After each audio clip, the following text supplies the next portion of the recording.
आप सुन रहे हैं गुनाहों का देवता। आज आप इसका सुनेंगे भाग 25। कहानी आप शुरू से सुनेंगे तभी इसका आनंद मिलेगा। तो प्लीज मेरे प्लेलिस्ट पर जाके इसका पिछला भाग आप सुन सकते हैं। और उसे होश तब आया जब बिनती उसका हाथ पकड़कर खींच ले गई बारात आने के एक दिन पहले। उस छत पर जहाँ सुधा पड़ी रो रही थी, चंदर को ढकेल कर चली आई। चंदर के सामने सुधा थी, सुधा जिससे वह पता नहीं क्यों बचना चाहता था। अपने आत्मा के संघर्षों से, अपने अंतःकरण के घावों की कसक से घबराकर, जैसे कोई आदमी एकांत कमरे से भागकर भीड़ में मिल जाना चाहता है, भीड़ के निरर्थक शोर में अपने को खो देना चाहता है, बाहर के शोर में अंदर का तूफान भुला देना चाहता है, उसी तरह चंदर पिछले हफ्ते से सब कुछ भूल गया था। उसे सिर्फ एक चीज याद थी, शादी का प्रबंध। लेकिन उस वक्त बिनती उसे उसके विस्मरण स्थल से खींचकर एकांत में ले आई है, जहां उसकी ताकत उसकी कमजोरी, उसकी पवित्रता उसका पाप, उसकी पुण्य उसके आंसू, उसकी प्रतिभा उसकी विस्मृत, उसकी सुधा अपनी जिंदगी के चिरंतर मोड़ पर खड़ी अपना सब कुछ लुटा रही थी। चंदर को लगा जैसे अभी चक्कर आ जाएगा। वह कुलाकर खाट पर बैठ गया। शाम थी, सूरज डूब रहा था और दिन भर की तपी हुई छत पर जलती हुई बरसाती के नीचे एक छरहरी खाट पर सुधा लेटी थी। एक महीन पीली धोती पहने, कोरी मार्किन की कुर्ती पहने, रूखे चिकटे हुए बाल और नाक में बहुत बड़ी सी नथ। 15 दिन के आंसुओं ने चेहरे को जाने कैसा बना दिया था। न चेहरे पर सुकुमारता थी, न कठोरता, न रूप था, न ताजगी। सिर्फ ऐसा लगता था जैसे सुधा का सब कुछ लुट चुका है। न केवल प्यार और जिंदगी लुटी है, वरन आवाज भी लुट गई है, और नीरवता भी, वैभव भी लुट गया है, और याचना भी। सुधा ने अपने पीले पल्ले से आंसू पोंछे और उठकर बैठ गई। दोनों चुप। पहले कौन बोले? बिनती आई, चंदर और सुधा का खाना रखकर चली गई। खाना खाओगी सुधा? चंदर ने पूछा। सुधा कुछ बोली नहीं, सिर्फ सिर हिला दिया और डूबते हुए सूरज की ओर, उड़ते हुए बादलों की ओर देखकर जाने क्या सोचने लगी। चंदर ने थाली खिसका दी और सुधा को अपनी ओर खींचकर बोला, सुधा, इस तरह कैसे काम चलेगा? तुम्ही को देखकर तो मैं अपना धीरज संभालूंगा। बताओ, तुम ही यहाँ कर रही हो? सुधा चंदर के पास खिसक आई और 2 मिनट तक चुपचाप चंदर की ओर फटी हुई पथराई आंखों से देखती रही और एकदम हृदय को फाड़ देने वाली आवाज में चीख कर रो उठी, चंदर, अब क्या होगा? चंदर को समझ में नहीं आया वह क्या करें। उसके आंसू सूख चुके थे, वह रो नहीं सकता था। उसके मन पर कहीं कोई पत्थर रखा था जो आंसुओं की बूंदों को बनने के साथ ही सूख लेता था। लेकिन वह तड़प उठा। सुधा? वह घबराकर बोला, सुधा, तुम्हें हमारी कसम है, चुप हो जाओ, चुप, बिल्कुल चुप। हाँ, ऐसे ही। सुधा चंदर के पांव में मुंह छिपाए थी। उठकर बैठो ठीक से सुधा, इतना समझबूझ कर यह सब करती हो। छी, तुम्हें अपना दिल मजबूत करना चाहिए, वरना पापा को कितना दुख होगा। पापा ने तो मुझसे बोलना भी छोड़ दिया है चंदर। पापा से कह दो आज तो बोल लें, कल से हम उन्हें परेशान करने नहीं आएंगे, कभी नहीं आएंगे। उनकी सुधा को सब ले जा रहे हैं, जाने कहाँ ले जा रहे हैं। और फिर वह फपक फपक कर रो पड़ी। चंदर ने बिनती से पापा को बुलवाया। सुधा को रोते हुए देखकर बिनती खड़ी हो गई। दीदी, रो मत दीदी, फिर हम किसके भरोसे रहेंगे यहाँ? और सुधा को चुप कराते कराते बिनती भी रोने लगी और आंसू पोंछते हुए चली गई।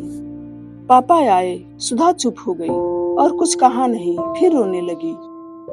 डॉक्टर शुक्ला भर्राए गले से बोले, मुझे यह रुआई अच्छी नहीं लगती। यह भावुकता क्यों? तुम पढ़ी लिखी लड़की हो, इसी दिन के लिए पढ़ाया लिखाया गया था। भावुकता से क्या फायदा? कहते कहते डॉक्टर शुक्ला खुद रोने लगी। चलो चंदर यहाँ से, अभी जनवासा ठीक करवाना है। चंदर और डॉक्टर शुक्ला दोनों उठकर चले गए। अपनी शादी के पहले, हमेशा के लिए अलग होने से पहले सुधा को इतना ही मौका मिला था। उसके बाद सुबह 6 बजे गाड़ी आती थी, लेकिन खुशकिस्मती से गाड़ी लेट थी। डॉक्टर शुक्ला तथा अन्य लोग बारात का स्वागत करने स्टेशन पर जा रहे थे और चंदर घर पर ही रह गया था जनवासे का इंतजाम कराने। जनवासा बगल में था।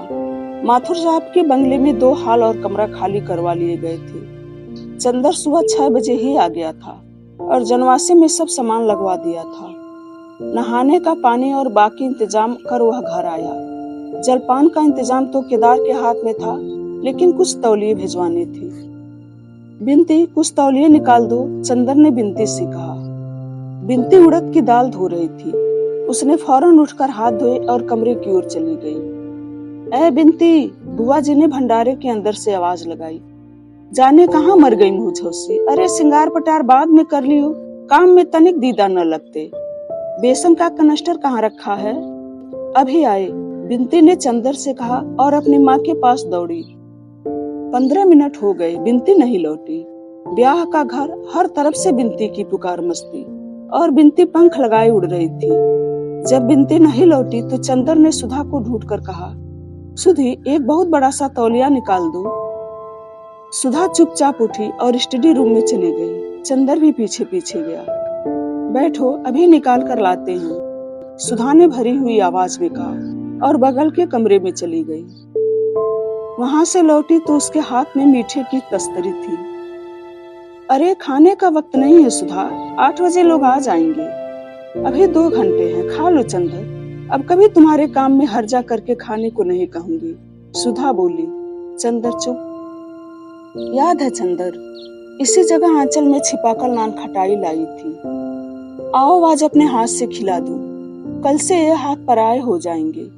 और सुधा ने एक इमरती तोड़कर चंदर के मुंह में दे दी। चंदर की आंखों में 2 आंसू छलक आए। सुधा ने अपने हाथ से आंसू पोंछ दिए और बोली, चंदर, घर में कोई खाने का ख्याल रखने वाला नहीं है, खाते पीते जाना, तुम्हें हमारी कसम है। मैं शाहजहांपुर से लौट कर आऊंगी तो दुबले मत मिलना। चंदर कुछ बोला नहीं। आंसू बहते गए, सुधा खिलाती गई, वह खाता गया। सुधा ने गिलास में पानी दिया, उसने हाथ धोया और जेब से रुमाल निकाला। क्यों, आज आंचल में हाथ नहीं पोंछोगे? सुधा बोली। चंदर ने आंचल हाथ में ले लिया और पलकों पर आंचल दबाकर फूट फूट कर रो पड़ा। छे चंदर, आज तो हम संभल गए हैं, हमने सब स्वीकार कर लिया है चुपचाप। अब तुम कमजोर मत बनो। तुमने कहा था मैं शांत रहूं तो मैं शांत हो गई। अब क्यों मुझे भी रुलाओगे? उठो। चंदर उठ खड़ा हुआ। सुधा ने एक पान चंदर के मुंह में देकर कत्था उसकी कमीज में लगा दिया। चंदर कुछ नहीं बोला। अरे आज तो लड़ लो चंदर, आज से खत्म कर देना। इतने में बिनती तौलिया ले आई। दीदी, इन्हें कुछ खिला दो, ये खा नहीं रहे हैं, बिनती ने कहा। खिला दिया। सुधा बोली, देखो चंदर, आज से मैं नहीं रहूंगी, लेकिन एक शर्त पर, तुम बराबर मेरे सामने रहना। मंडप में रहोगे ना? हाँ रहूंगा, चंदर ने आंसू पीते हुए कहा। कहीं चले मत जाना, मेरी आखिरी विनती है, सुधा बोली। चंदर तौलिया लेकर चला आया। चूंकि बारात में कुल 8 ही लोग थे, अतः घर की और माथुर साहब की 2 कारों से ही काम चल गया। जब ये लोग आए तो नाश्ते का सामान तैयार था और चंदर चुपचाप बैठा था। उसने फौरन सबका सामान लगवाया और सामान लगवा के वह जा ही रहा था कि कैलाश ने पीछे से कंधे पर हाथ रखकर उससे पीछे घुमा दिया और गले से लगाकर बोला, कहाँ चले कपूर साहब, नमस्ते। चलो पहले नाश्ता करो। और खींचकर वह चंदर को ले गया। अपने बगल की मेज पर बिठाकर उसकी चाय अपने हाथ से बनाई और बोला, कुछ नाराज हो क्या कपूर?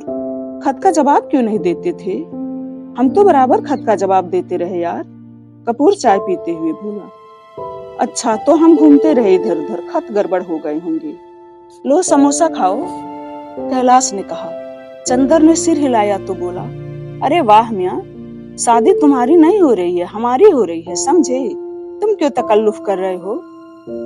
अच्छा कपूर, काम तो तुम्ही पर होगा सब। हाँ, कपूर बोला। बड़ा अफसोस है यार, जब हम लोग पहली दफा मिले थे तो यह नहीं मालूम था कि तुम और डॉक्टर साहब इतना अच्छा इनाम दोगे अपने बचाने का। हमारे लायक कोई काम हो तो बताओ। आपकी दुआ है, चंदर ने सिर झुकाकर कहा और सभी हंस पड़े। इतने में शंकर बाबू डॉक्टर साहब के साथ आए और सब लोग चुप हो गए। दिन भर के व्यवहार से चंदर ने देखा कि कैलाश भी उतना ही अच्छा, हंसमुख और शालीन है जितने शंकर बाबू थे। वह उसे राजनीतिक क्षेत्र में जितना फौलादी लगा था, घरेलू जिंदगी में उतना ही अच्छा लगा। चंदर का मन खुशी से नाच उठा। सुधा की ओर से वह थोड़ा निश्चिंत हो गया। अब सुधा निभा ले जाएगी। वह मौका निकालकर घर में गया। देखा सुधा को औरतें घेरे हुए बैठी हैं और मिहावर लगा रही हैं। बिंती कनस्तर में से घी निकाल रही थी। चंदर गया और बिंती की चोटी खींचकर बोला, ओ गिलहरी, घी पी रही है क्या? बिंती ने दंग होकर चंदर की ओर देखा। आज तक कभी अच्छे भले में तो चंदर ने उसे नहीं चिढ़ाया था। आज क्या हो गया? जबकि पिछले 15 रोज से चंदर के होठ मुस्कुराना भूल गए हैं। आंख फाड़कर क्या देख रही है? कैलाश बहुत अच्छा लड़का है, बहुत अच्छा। अब सुधा बहुत सुखी रहेगी। कितना अच्छा होगा बिंती। हंसती क्यों नहीं गिलहरी? और चंदर ने बिंती की बाह में चुटकी काट ली। अच्छा, हमें दीदी समझा है क्या? अभी बताती हूँ। और घी भरे हाथ से चंदर की बाह पकड़कर बिंती ने जोर से घुमा दी। चंदर ने अपने को छुड़ाया और बिंती को चपत मारकर गुनगुनाता हुआ चला गया। बिंती ने कनस्तर के मुंह पर लगा घी पोंछा और मन में बोली, देवता और किसी कहते हैं। शाम को बारात चढ़ी, सादी सी बारात। सिर्फ एक बैंड था। कैलाश ने सिरवानी और पैजामा पहना था और टोपी। सिर्फ एक माला गले में पड़ी थी और हाथ में कंगन बंधा था। मोर पीछे किसी आदमी के हाथ में था। जयमाला की रस्म होने वाली थी, लेकिन बुआ जी ने स्पष्ट कर दिया कि हमारी लड़की कोई ऐसी वैसी नहीं कि ब्याह के पहले भरी बारात में मुंह खोलकर माला पहनाए। लेकिन घूंघट के मामले पर सुधा ने दृढ़ता से मना किया था कि वह घूंघट बिल्कुल नहीं करेगी। अंत में पापा उसे लेकर मंडप में आए। घर का कामकाज निपट गया था। सभी लोग आंगन में बैठे थे। कामनी, प्रभा, लीला सभी थी। एक और बाराती बैठी थी। सुधा शांत थी, लेकिन उसका मुंह ग्रहण के चंद्रमा की तरह निस्तेज था। मंडप का एक बल्ब खराब हो गया था। चंदर सामने खड़ा उसे बदल रहा था। सुधा ने जाते जाते चंदर की ओर देखा और आंसू पोंछकर मुस्कुराने लगी। मुस्कुराकर फिर आंसू पोंछने लगी। कामनी, प्रभा, लीला तमाम लड़कियां कैलाश पर फप्तियां कस रही थी। सुधा सिर झुकाए बैठी थी। पापा से उसने कहा कि बिंती को हमारे पास भेज दो। बिंती आकर सुधा के पीछे बैठ गई। कैलाश ने आंख के इशारे से चंदर को बुलाया। चंदर जाकर पीछे बैठा तो कैलाश ने कहा, यार, यहाँ जो लोग खड़े हैं इनका परिचय तो बता दो चुपके से। चंदर ने सभी का परिचय बताया, कामनी, प्रभा, लीला सभी के बारे में। जब चंदर बता रहा था तो बिंती बोली, बड़े लालची मालूम देते हैं आप, एक से संतोष नहीं है क्या? वाह रे जीजाजी। कैलाश ने मुस्कुराकर चंदर से पूछा, इसका ब्याह तय हुआ कि नहीं? हो गया, चंदर ने कहा। गुनाहों का देवता यहीं तक। अगले वीडियो में फिर मिलेंगे। धन्यवाद।